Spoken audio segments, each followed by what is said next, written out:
Ramdam ang epekto ng matinding init ng panahon, tagtuyot o El Nino sa buong bansa. Ang El Nino ay tumutukoy sa kakaibang pag-init ng tubig sa silang tropikal na karagatang Pasipiko. Maging dito sa probinsya ng Pampanga, may ilang lugar na apektado na tulad dito sa bayan ng San Luis kung saan nasa 80 hanggang 85% ang agricultural lands. Berdeng-berde kung titingnan sa malayuan pero kung lalapitan, kita ang matinding epekto ng mainit na panahon at kakulangan ng supply sa tubig dahil natuyo na ang lupa at nagkabitak-bitak na. Sumasabay na rin sa pagtubo ang ilang ligaw na damo.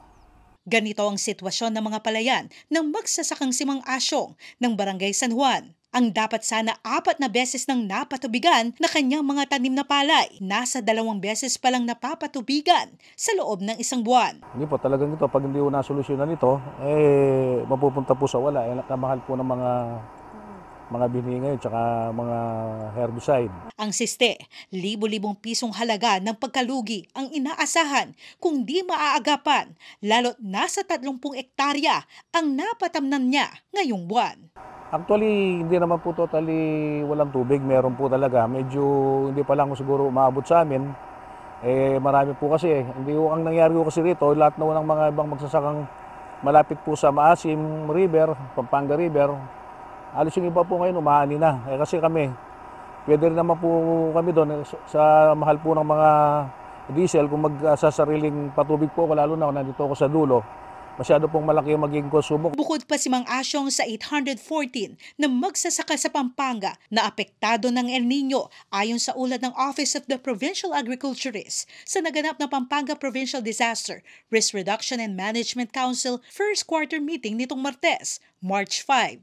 Sa higit 800 na magsasakang ito, 656 sa kanila ang tinamaan naman ng peste na dala rin ng matinding init ng panahon. Sa ngayon, nasa 1,230 ektaryang laki ng taniman na aabot sa 57.5 million pesos ang halaga ng dadyos ng El Nino sa buong probinsya. Yung mga municipalities na na-mention doon, meron yung Mexico, Candaba, San Luis, San Simon, Apalit, Florida Blanca.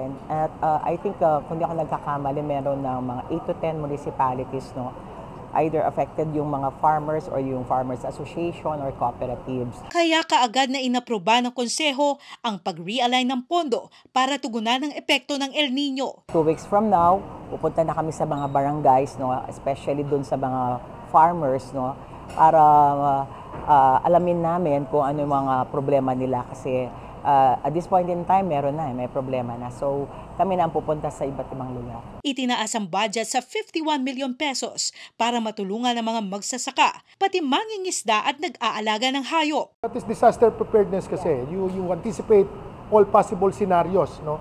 Otherwise, you might fail if one scenario would come up and you're not prepared for it. Ang pondo ay mula sa 31 million pesos mula sa PDRRMC at 20 million pesos mula sa 20% Development Fund. Pinangako ni Governor Dennis Delta Pineda ang suporta sa lokal na sektor ng agrikultura. Makakatanggap ng subsidiya sa gasolina at kuryente ang mga kooperatiba.